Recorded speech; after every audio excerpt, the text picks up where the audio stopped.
All right. Yeah. Another episode. Inspiration, like I say, you feel it. You just kind of flow with it, see where it goes. Nothing really planned out, but again, it's kind of gonna see how it flows. But definitely starting and kind of hoping to focus, ideally, and only on moving forward. Give me 1 second. Here we go. Yeah, having a conversation with my boy Alex the other day. YouTube, Lex Anderson World, and the NYCOG. We was talking about the concept of moving forward, being able to move forward, letting go of the past, and being able to accept like the defeat of the past or the pain of the past and the limitations of the past in order to move on, right? I talked about like taking the L. Sometimes you gotta take the L. You take the L because you still learn a lesson, and sometimes a lesson learned from the L is more beneficial than you having won, right? Like being a champion, being a championship boxer, right, and always winning. I'm thinking of Floyd Mayweather, and I heard that he lost to Paul Logan or whoever it is, but that's just politic boxing. But when boxing was at its peak, right, in like the early '90s, or just maybe the '90s, yeah, the '80s and '90s, at least for my generation, I'm aware that there were great boxers way before, before I was born, but thinking about is being undefeated, being at the top of your class. And then one day someone just, catches you slipping, right? Maybe you use Roy Jones Jr., right? He was prime time. Roy Jones Jr. was prime time. He was entertaining. He was fun. Yeah, I remember Roy Jones Jr. Yeah, um, and then someone just caught him slipping, slipping. I forgot we was boxing. I don't feel like looking it up, but someone caught him slipping, and he got knocked out.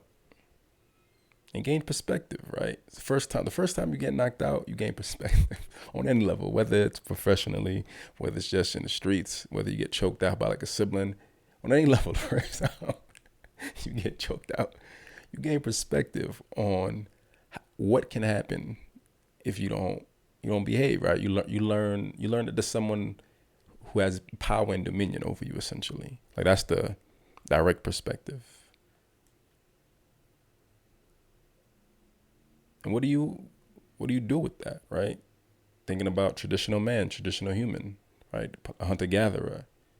You keep if a if saber-toothed tiger is too big, right? You keep trying new tactics. You learn. That's the gift.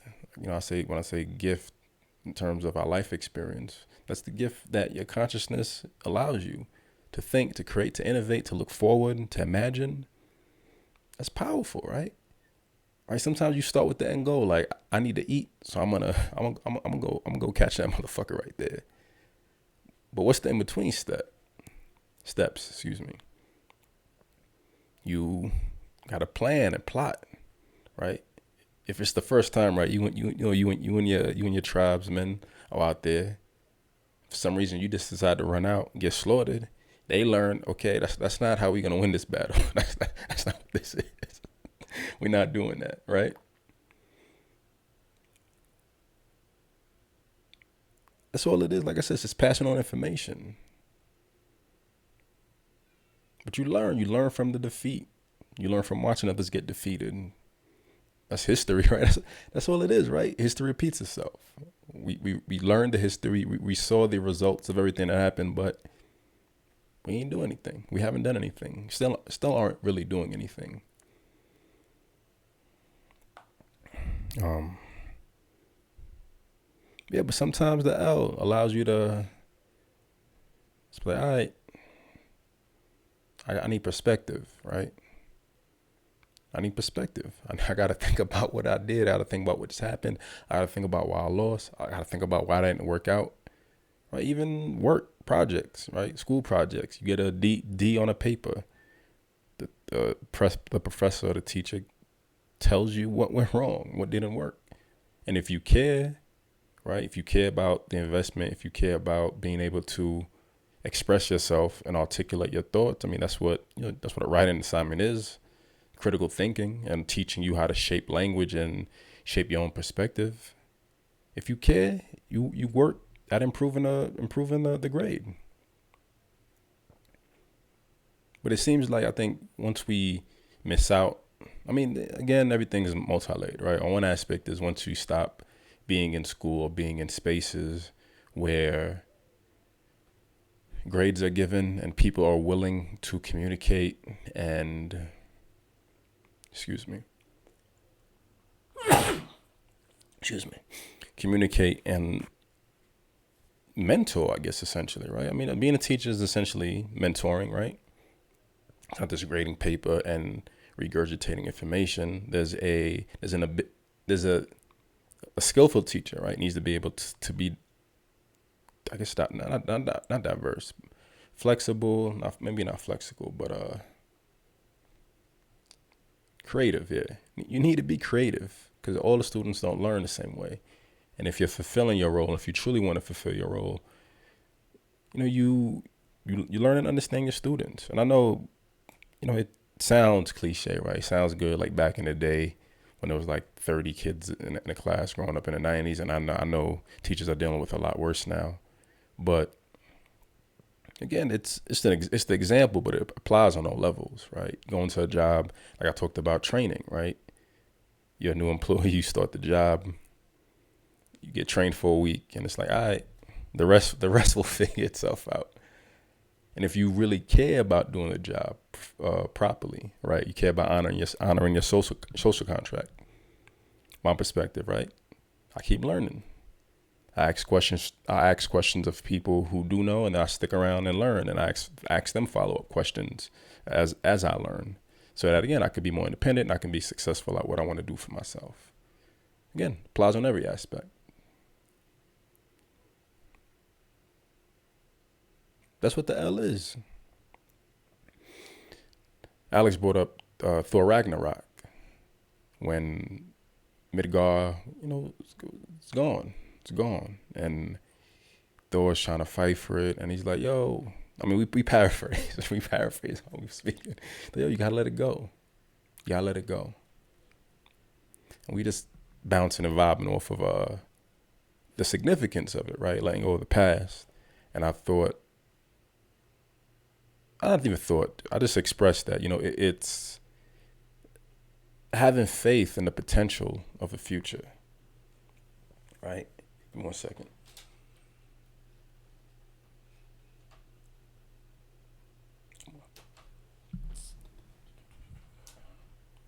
Having faith of the potential of the future, right?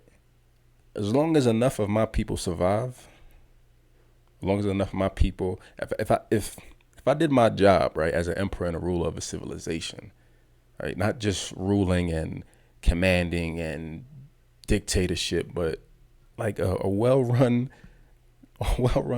kingdom, right, where the king comes down, he meets with the people, he interacts with them. There's hierarchy, people respect it and understand it, but there isn't a disconnect from the common people and the king, right? Like you see movies where it's like King Day and everyone in town gets to come to the king and ask him for a question. Like little things like that, right? But you make it however relative you need. Yeah, if I'm doing my job as a king, my people know my land's history, right? They know the foundation. They know how it began. They know the potential of our people, right? They know the stories. They know the wars. They know the triumphs. They know the failures. They know that we've always rebuilt as a society. That's dope. We should all know that, right? Like whatever your birthright is, you should know that. That's knowing your family's history, right? As for me being a Haitian, that's knowing how my parents got here, knowing about Haiti's history, right? That's where it stops for me. And maybe, I was just thinking about like the American experience is really just not worrying about using history as a reference of things are better now, right? American history is things are better now. That's all it really is. And part of it is being assimilated into I think America's monolithic thinking also. Although I know people say that about the black experience, but I think it's also part of the American experience. I think it's the pop culture. I think it's if you believe that there is conditioning, and if you believe that only certain programs are approved, that everything has a purpose in terms of what it's representing, then I mean that's a formula within itself, right? There's growth through it. And maybe scratch that. Maybe scratch that. I think what I wanted to say, I guess, maybe just looking at it on a pop culture aspect, and there's always kind of being told what's in capitalism, right? Being marketed things, and whatever's being marketed to us is what our attention goes to. Anyway, your people should know your history. Your people should know your story, right? The elderly, the middle age, and the young, they should all know the story's history, because you never know when things might crumble. And if you're proud of your country, you're proud of your home, you're proud of where you came from, you need those stories to rebuild. So with Thor Ragnarok, maybe it was Odin. I don't remember. I saw the movie probably like 2 years ago, last year. Let it go. Let it get destroyed. I have faith that you will do what you need to rebuild it. I have faith that our people will do what they need to do to rebuild it. Because I've done my job. The people are educated, the people are aware, the people are skilled. They have you as a leader. That's the whole purpose. Like because you never know. You never know when it's gonna end. You never know when things are gonna go left. And without the knowledge, without the skills, we're a cursed people. That's what it becomes. And do you believe? Right? I was thinking about, if you believe in time machines, if you believe in what else? What example? I think time machines, robots traveling to different, and I mean, I guess like AI or cyborgs, androids, like life-size ones, or biotic. I don't know. You believe in any of that? Excuse me. If you believe in any of that, then you have hope for humanity. You have hope for the potential of humanity. You have hope for the future. You believe, you see the potential, right? Because time and time again, the history tells you that, humanity will always move forward. No matter what goes on, we will move forward. It might not always be the right capacity. It may be, there may be a lot of oppression going on, right? But we're going to move on. And on one side, you're either moving along with the experience or you're not, and you get left behind. Unfortunately, it's become focused on monetary value, right? The system values your work for you. In a fair system, right? But, monopolies or, reality, just more and more of a present control, because no one's, the bottom up effect, right? The people at the bottom are too spread thin. It's too much to care about. Our attentions are too widespread. So it's hard to find singular ideas to truly rally behind. The last great American human rally was against Trump, right? I mean that in terms of, I guess, quantities and numbers, right? But what else is there? There's. I mean, I lost the thought, but I'm still front like I had it.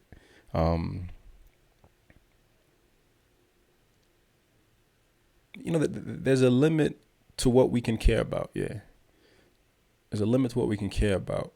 So the responsibility ends up on I'll talk about the individual on, just fighting through the muck, and seeing your role and your responsibility in this experience.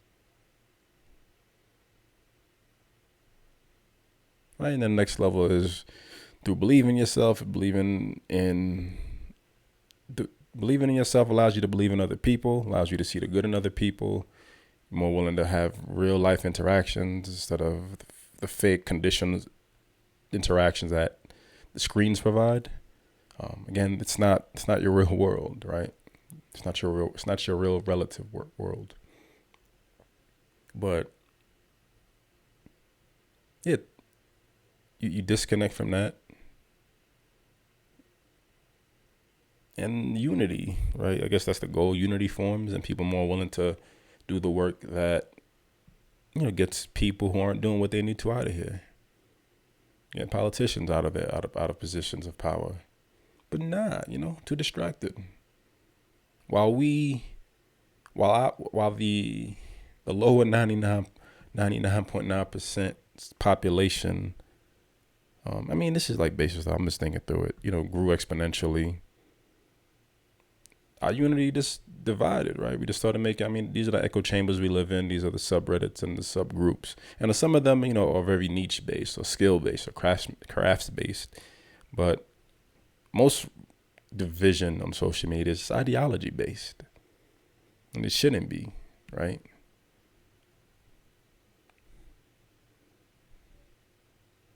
I don't know. Again, I'm thinking of like nihilism and pessimism, and then that at times thinking of like I consider myself I said an agnostic nihilist, right? Because nothing could matter, everything could matter, but I don't really know. But what feels right to me is just I'm gonna live like what I do matter, what I do, what I do in this world matters, because I believe what you do matters also, and I believe in the human potential.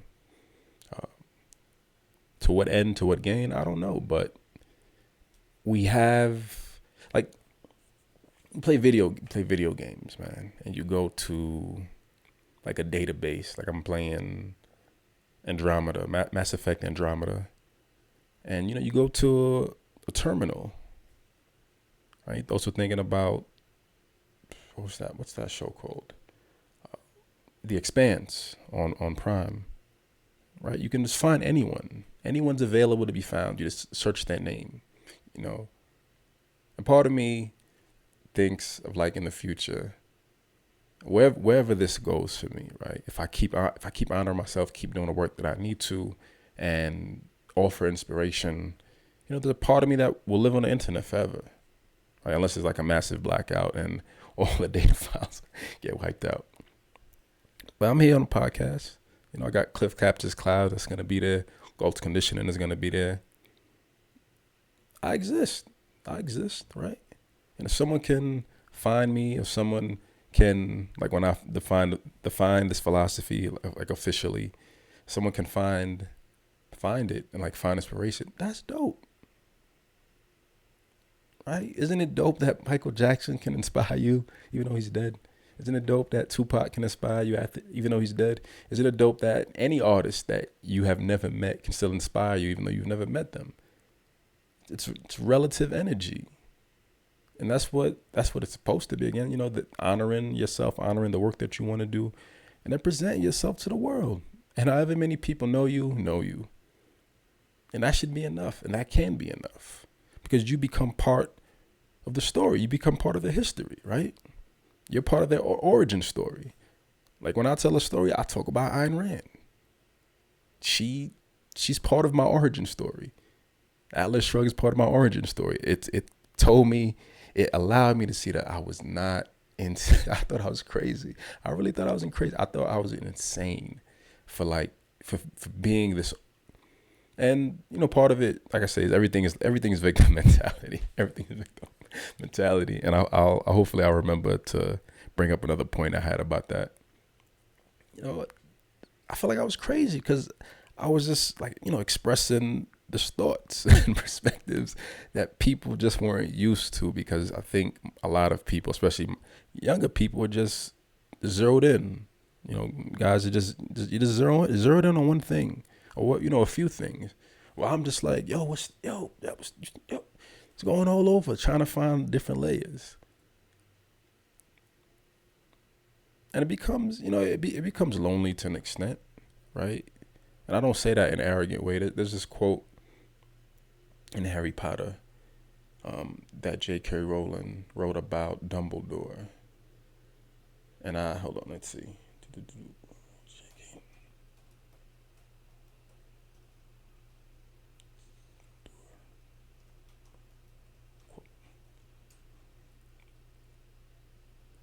can't remember exactly. I'm not gonna make a big effort out of it. Basically, it's being incredibly smart, or being as intelligent and wise as a Dumbledore was lonely for him because he didn't have a confidant. He didn't have anyone he can go to and speak to about his thoughts and beliefs that were just big picture. I mean, he like on a narcissistic level, right? He created himself, right? He found something he loved, and he became he mastered himself essentially. That's what it is, right? And I think maybe that's part of it. And it sounds arrogant, right? Thinking that when I was a child, I mastered myself, but I know who I was, and I think that's part of it. I know where I can go, and I want to be able to always go there, and I want to be, told I'm offensive when I am, or I want to have dialogue if I offend someone so I can understand why it's offensive instead of just being told, this is wrong. We don't offer that. We don't have time for that. And we see it now in our zero tolerance culture. There's no room for dialogue. There's no room for mistakes. So my early introduction, like being someone who just talked and asked questions a lot, was like, there's no room for that here. So naturally, I mean, it's part of why I had to self-heal, just feeling like no one's going to get it. No one's going to understand, right? There's I'm open to too many layers. I see too many layers, and I can keep going, right? I can keep going, but you might not be able to. So it makes it feel limiting, right? But and going with Dumbledore, it's it's like being being Stephen Hawking, right? Erica and I just watched Stephen Hawking documentary. I think it's called Edge of the Universe.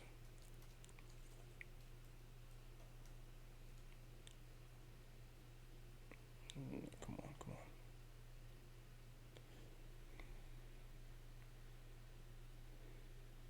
Black holes, the edge of all we know. It's about Stephen King and like his last discovery before he passed away. Like who's his confidant, right? Like who can he relate to with his thoughts? He has peers and he has people who get it to an extent, but he doesn't have an equal for himself. And I think for me early on, I kind of learned that. Like growing up, I had a childhood best friend, and he was also Haitian. And for me, it was like he was my arch nemesis. In I think the third grade, like I was always a bright student. Like so I always used to ask questions. I always enjoyed learning. I always had my head in books. That was funny. I was charming too. I always remember this story. One of the teachers asked, like, what's a weatherman? And I raised my hand, and I was like, Sam Champion. And she smiled and laughed. She smiled and laughed, and it was like a very playful thing. But then I think she went to like the next room and told like the other teacher, and they laughed too. And as a child, it's just funny. I think I'm like being cute and like, yeah, he is a weatherman. I thought it made sense to me. That's all I had. That's the most language I had of what a weatherman was. And as an adult, the paranoia is like, yo, what if she was like, yo, this nigga dumb? Like that's how I felt, which is sad, right? Like you ruin these pure moments because newer experiences in life teach you that, sometimes a laugh ain't a real laugh, right? A laugh ain't with you. A laugh is at you. It's at your expense. But I go with the positive, right? It's just a thought. I go with the positive aspect. I'm an innocent little kid. Like, why not, right?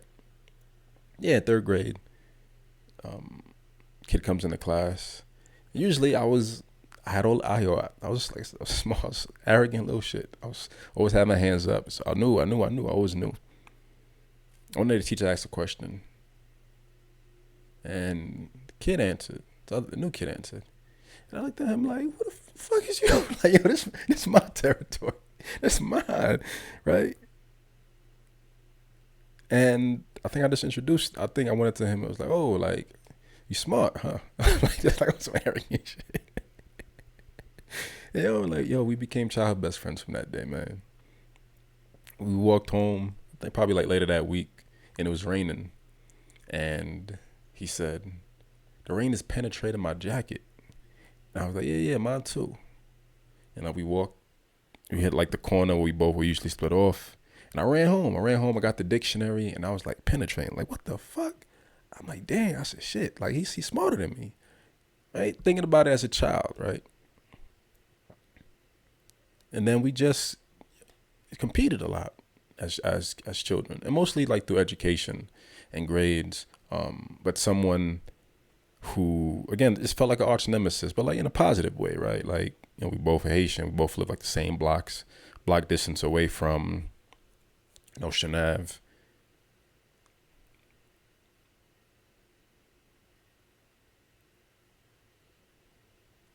But there was this space like, I could be, like, again, I say offensive things at times. We all do.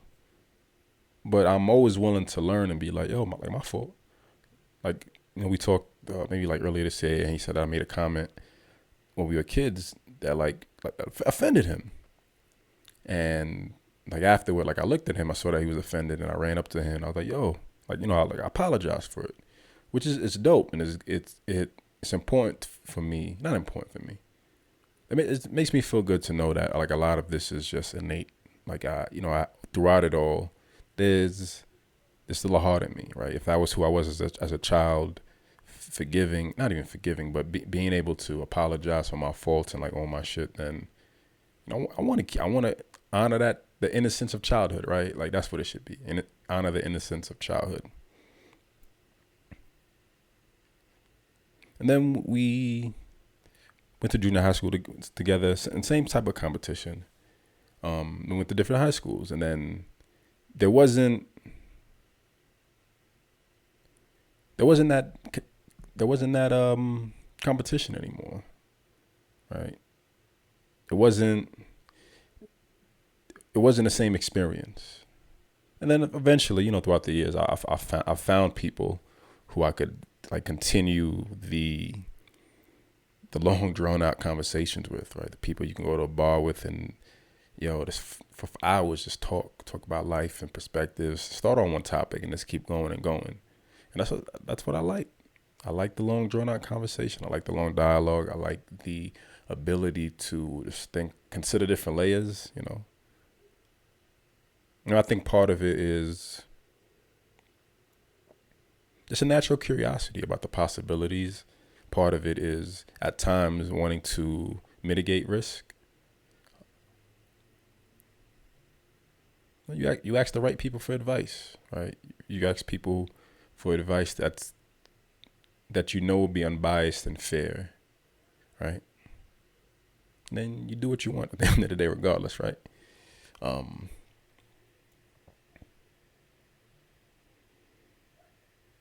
So I think going back to like the idea of not the loneliness, but it feels limiting at times. And that's what the depression and the nihilism and the misanthropy also tells you and teaches you, right? That it's just you, right? I had it on a positive aspect, right? Or like in terms of Dumbledore, in terms of, granted, maybe they're the same thing, right? Right? If you look at a Dumbledore, you look at a Stephen Hawking, people who are experts in their class and field, they actively work to give back and work with people who interest them or people who they can have as much of the dialogue they can with, right? They may know in their hearts that I'll never be truly understood, or no one will truly understand what I'm doing or why I'm doing it because I have all these years of experience. But I don't suppress myself because of that. I communicate and I make the effort because they'll allow me to change my language and my understanding so that I can reach more people, essentially, right? And it's rooted in believing in yourself, believing in your potential, believing in your capabilities, right? Believing in the human experience. That's the whole point of giving the world yourself and honoring yourself and doing the work that you need to. You're giving it back. You can't work for yourself, right? The majority of us can't. There are a few people who are 100% self-sufficient. Bravo for them. You're not one of them though, right? Most likely you aren't. So you're in a functioning society, and while you're here, you give back and you give us who you are. You let us interact with you. You inspire us. You allow us to inspire the people. You allow us to inspire you. We all just look out for each other. We all support each other.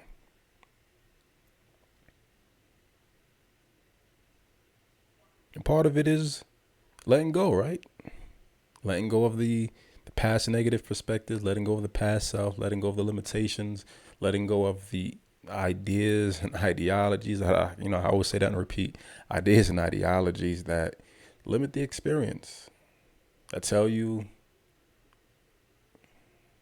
you ain't it. This ain't enough. You don't have the skills. You're not smart enough, right? You're never gonna learn all the negativity. All the negativity.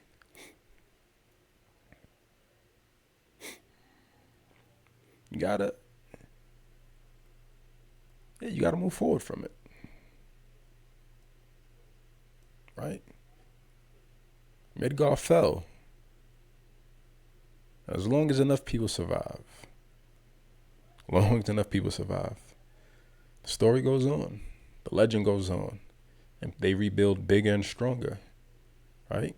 The loss, the pain, gave them a crazy valuable lesson. It teaches you again that anything can get taken away at any point in time. It gives you a wake up call.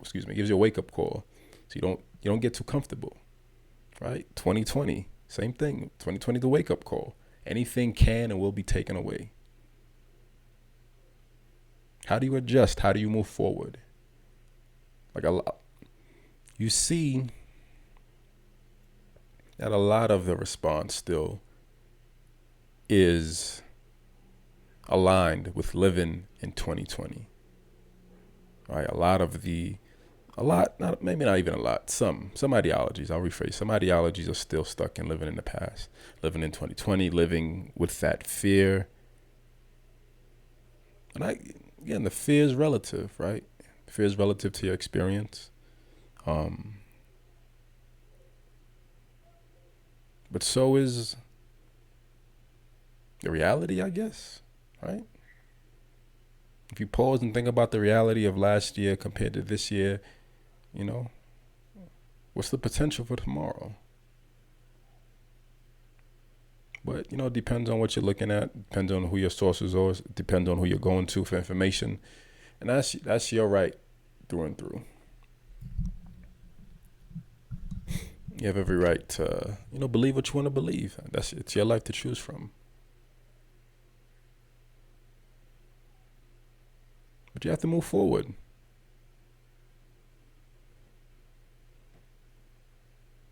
And it's, I talk about acceptance a lot.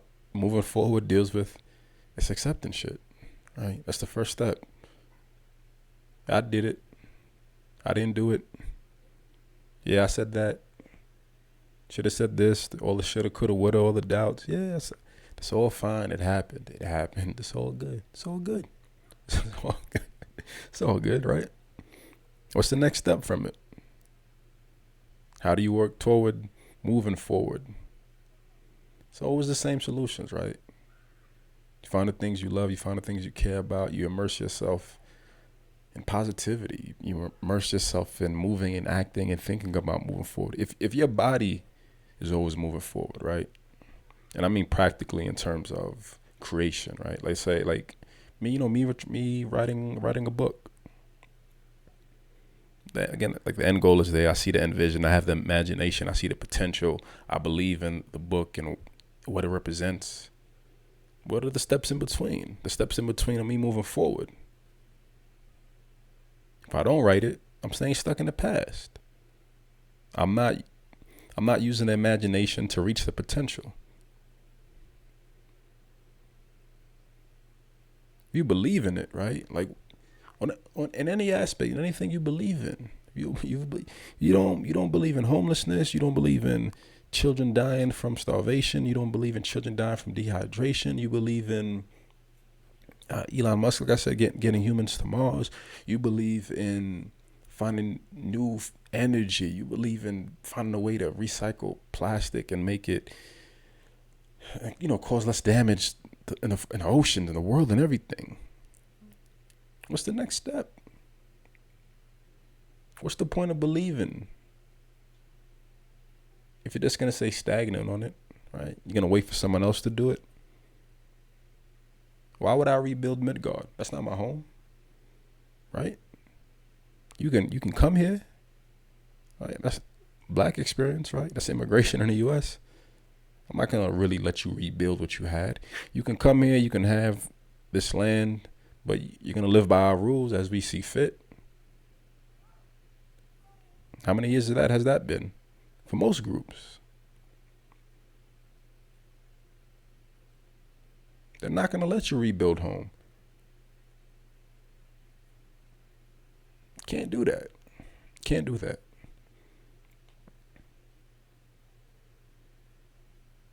But what do you build? What do you build for yourself? What do you want to build?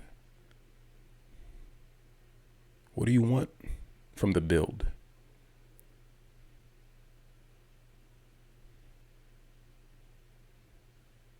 What effort, right? That's what matters, the effort. What effort are you going to put into to start building, to get the end result?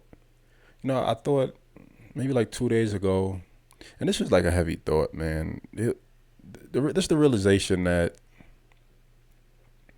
if the next generation is going through the same shit your generation was going through, then you failed as a generation. You failed, right? And what we do is we always blame the next generation. It's the boomers, they didn't, they ain't look out for us. It's the boomers' fault. It's the collective boomers' fault. So it's a million, 100, whatever. What's the boomers' population in the U.S.? Let's see.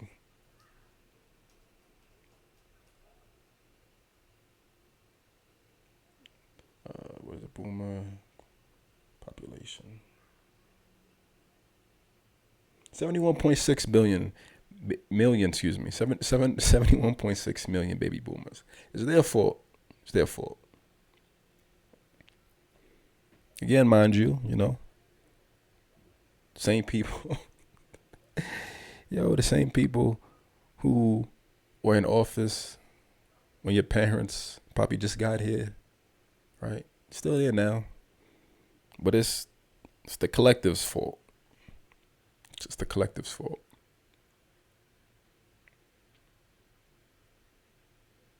We blame the youth, right? The youth are out of control. That's that language, the youth are out of control. They don't care. What like you did it just skip? It went from baby boomers to Gen Z. Like, is that what happened? Is that like the logic? The failure went from the baby boomers to Gen Z. It skipped over my whole generation. We didn't do anything wrong. We're victims, right? This was the thought. This is the thought from earlier. We're conditioned to think we are victims because it's our birthright. I'm looking up this Jose Saramago quote, man. Yo, we are like original sin is, the original sin is being born, but at least in Christianity, the original sin is being born, and they apply that to,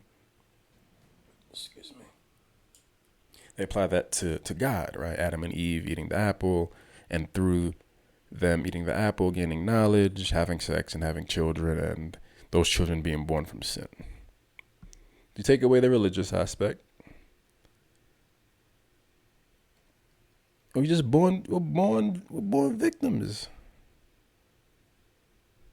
I didn't ask, right? I didn't ask to be here. There we go.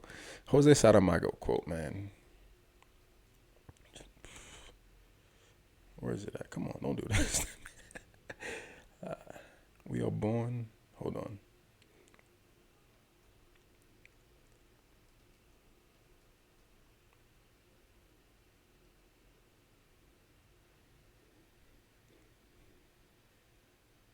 We are born.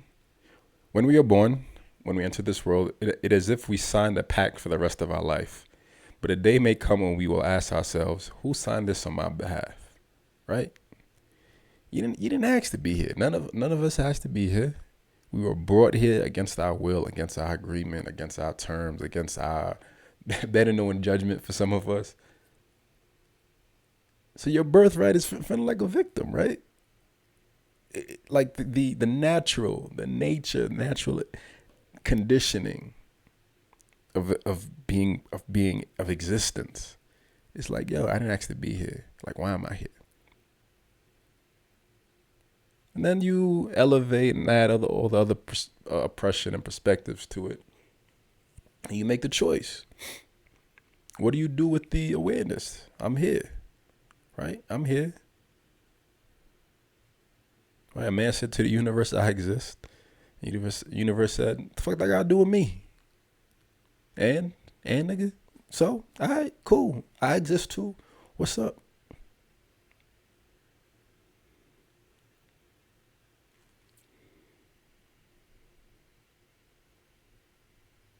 But you're here, right? As long as you're here, what are you gonna do with it? What are you gonna do with the experience? Other night, I was like half asleep, probably like 2 a.m. And I was like in and out of sleep paralysis. My eye was open, my left eye was open. I was sleeping on my side, and I just saw the moon, just like rising over the top of the building across from us, looking through our window. Excuse me. And I saw the moon just moving gradually. Right, you don't. And I had a base of perspective, right? Because I had two things. I had the top of the building, at the roof of the building, and I had the blinds, so I could see it like crossing the blinds. Right? You know, the sun rises and sets every day, but you don't really think about it. It's just what it does. Until you're like, damn, day went by fast. Damn, it's been a long day. But like stopping and just watching the relative movement.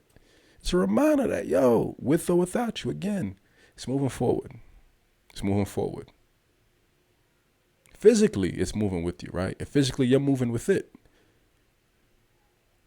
But the experience, the culture, it's moving on. It's evolving.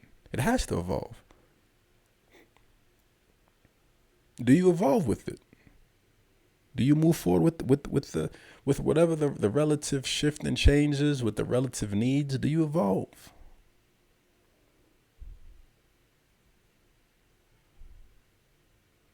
What do you believe in? What do you care? Like, what do you care about? What do you believe in? What do you care about? What hurts your heart to see on a daily basis? And then what do you do about it? What's the next step? This is bad. This is stop. Okay, then what? Then what? And yeah, again, we are lost. We are divided. There's so much to care about. But everyone doesn't need to care about everything. That's what people don't understand. If I want to believe, right? What, 7.8 billion people on this planet right now? I want to believe if at random, everyone in the world did what they needed to do, majority of the world's problems would be gone. Enough people see children dying of hunger. Enough people see homelessness. Enough people see the ills of the world. Enough people see war. Enough people see oppression on a regular daily basis that, in the diverse amount of it all. Enough people see it that there's enough inspiration and spark that if everyone on an individual level did what they needed to do, on a collective level, things would pan out and be better. Even more so now with social media, right? How many rainforest organizations are there, right? Why they can't just be one? And I get it. I mean, this isn't like me saying then it should be all under one umbrella. But if the end goal is the same, right, then why don't those main groups come together or do they, right? Do they come together at conferences and discuss the big picture ideas on their own individual efforts, right? Like, why is one group focused on animal preservation, another one focused on like finding rare animals, another one focused on climate change? It exists randomly, right? But is there a collective effort? Are there enough people to make the collective effort even matter?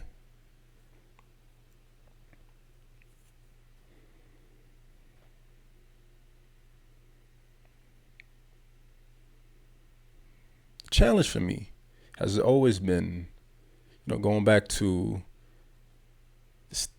being stuck on self and just feeling like, just me. And the negative side, I'm not doing anything constructive with the it's just me. It's just me. So I'm gonna sit here, drink by myself. I'm just gonna sit here, play video games, sit here and listen to music.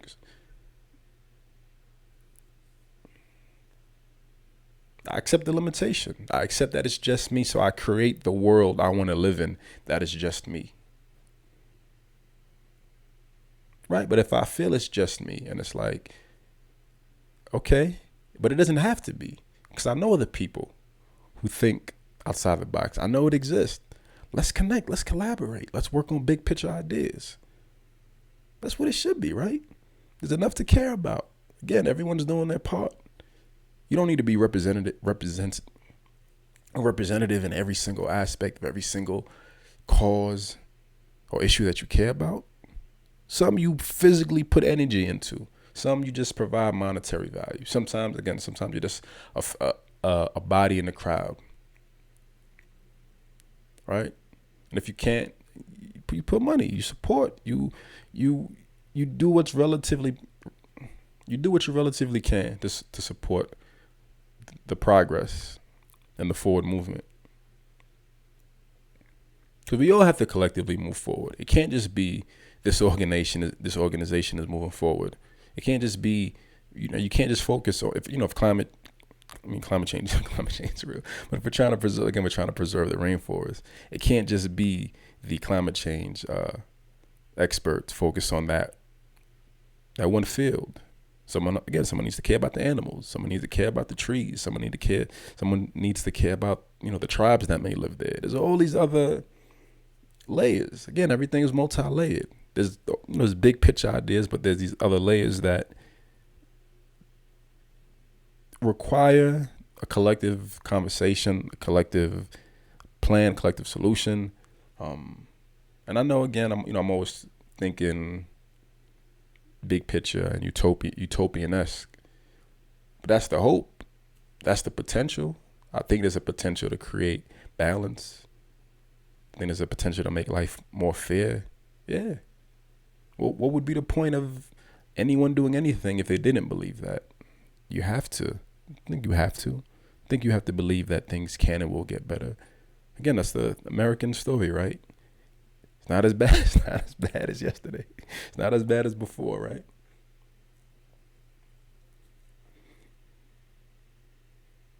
But you work toward it. You collaborate. You build. Right? Sometimes you're leading the charge for your own work, your own legacy, your own values and beliefs. Sometimes you're supporting someone else in theirs and in what they want to do. One of the most difficult things for me, like dealing with the thanatophobia and the negative aspect, personifying it and just making it about me not existing. I won't exist.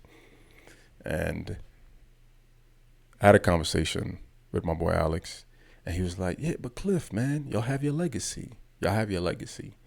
And I wasn't buying it at the time because the legacy just meant my name would exist and my work would exist, and I wasn't feeling that. I wanted the physicality. I wanted the awareness. I needed to know. I need to know you fuck with me, right? How many artists die broke and only inspire once they're dead? Musicians, authors, right? It's whack. But eventually, I accepted it. I accepted the need to. Maybe number one, I accepted that. I accepted death, right? That's like, you know what? It's all right. It's all right. As long as I keep doing what I need to do or what I think I need to do, as long as I keep honoring myself, whenever it happens, I'm okay, man. I'm okay. I'm okay.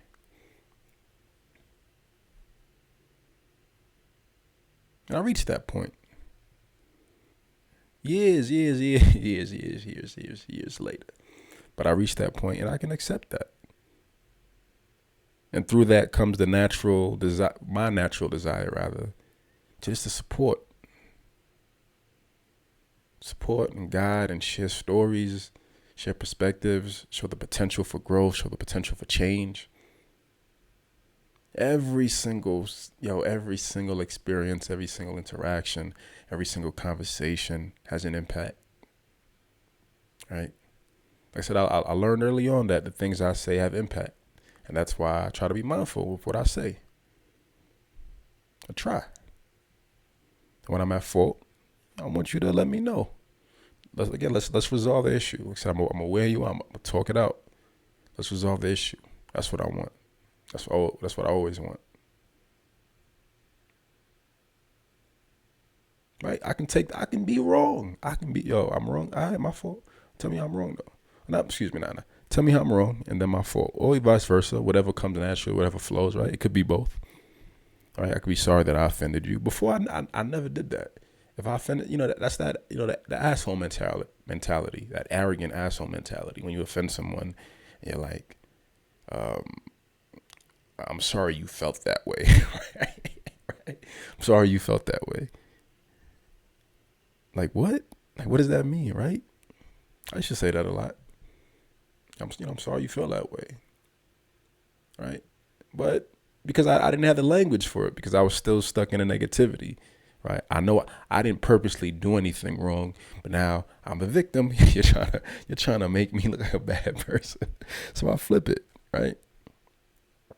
But the language now is, I'm sorry, whatever the circumstances, right? I'm sorry I said that. I didn't mean to offend you, right? Because that's the truth, right? Instead of sorry, you feel that way. Yeah, I'm sorry, I didn't mean to offend you. That matters. That changes the tone of the conversation. That's you owning your shit, right? Going back to, 50-50 ebb and flow. If I offend, you let me know, then I blame you. Or say, well, that's your problem. I don't give a fuck, that's your problem. Right? You're going to go to 80, right? And now, the situation's going to be tense versus me just owning it, pausing, and be like, my fault. And then, getting more clarity. And sometimes that's how simple taking that L is, right? You don't have to box. You don't have to get choked out. You don't have to get knocked out. You can just take the loss and say, hey, you know what? I did something wrong. I caused harm, right? I messed up on the paperwork. Any aspect, right? This is admitting you're wrong. It's taking an L. It's owning your fault, right? And you move on from that. But when you can't fault self, you can't own it, right? You stay stuck. You become the victim, right? Just add on to the, like I said, your victimization at birth, right? Who signed this? Who signed this on my behalf? Who signed my soul into this existence? And how do you want to look at it? Again, do you look at it as the gift, as a lot of the people, a lot of sperm, a lot of sperm didn't get this experience, right? Some babies died early on. Some people don't make it past certain ages, but you're still here. You're still going. You're still relative to your age, right? Your experience of what you've witnessed. You're still going. So what do you do with it? What do you do with it? How do you move forward?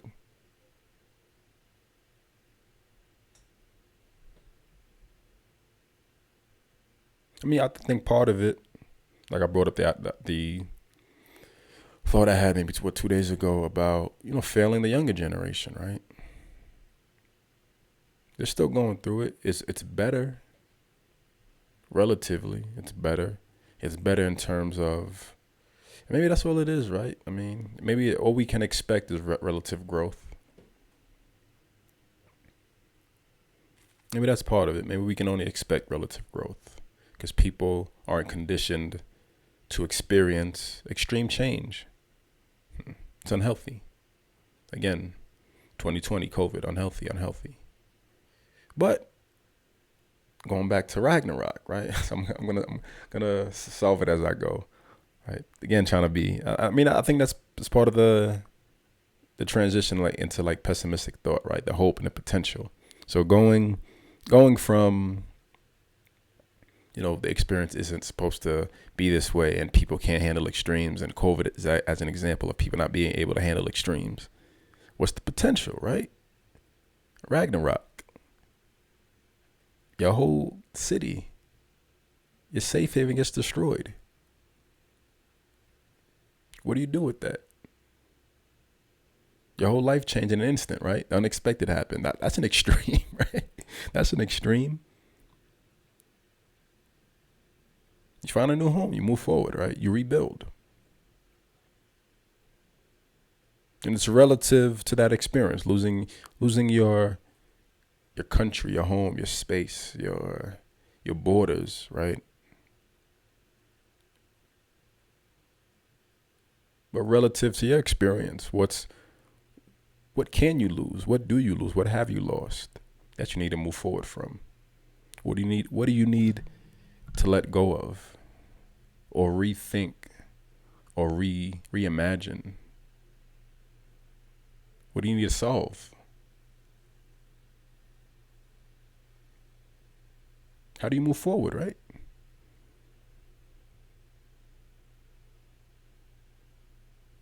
So for me, it was the curiosity, just asking questions, asking myself questions. Why is this? Why did you do this? What does this mean? And whatever answer sounds best, right? And it evolves yourself. Like that's important, I think. Excuse me. That's important, and that's a good base to start with. But when it comes to other people, right, collaborate again. And the collaborate is always the exchange of information and knowledge on any level, right? Collaborate is asking someone what they meant when they said something. Collaboration is, co-authoring a book with someone. Collaboration is opening a business with a friend. Collaboration is, you draw and I'll write, and we'll make a graphic novel. Collaboration is, I want to pick your brain about something. Collaboration is, I wanted to ask you, what do you think about this business plan? Collaboration is every human interaction, man. It's every tweet, every Instagram post, story, reel, everything you do, man. Everything you do that is seen by someone else is collaboration. Everything you do that someone can get information from is collaboration. We're all just here to entertain each other in some capacity, right? To share stories. Or maybe I think I said this. All stories are just entertainment.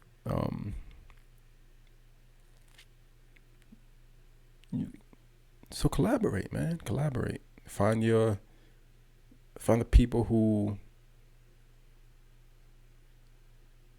you can learn from, who you can teach.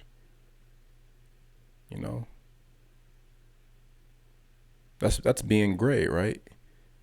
being being black and white is teacher student. Being gray allows you to be both. I can teach people and I can be a student and learn from people. And that's what the experience should be, right? It should be multi-layered.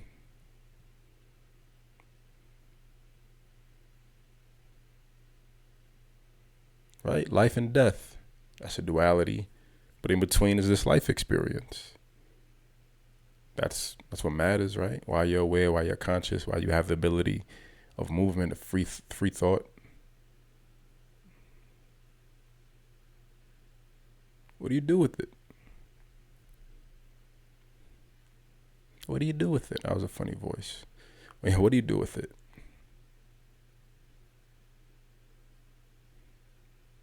The only thing you can do is move forward.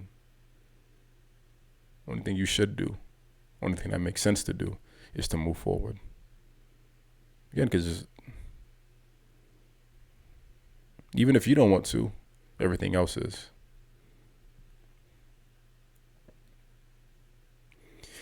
Yeah, that's it.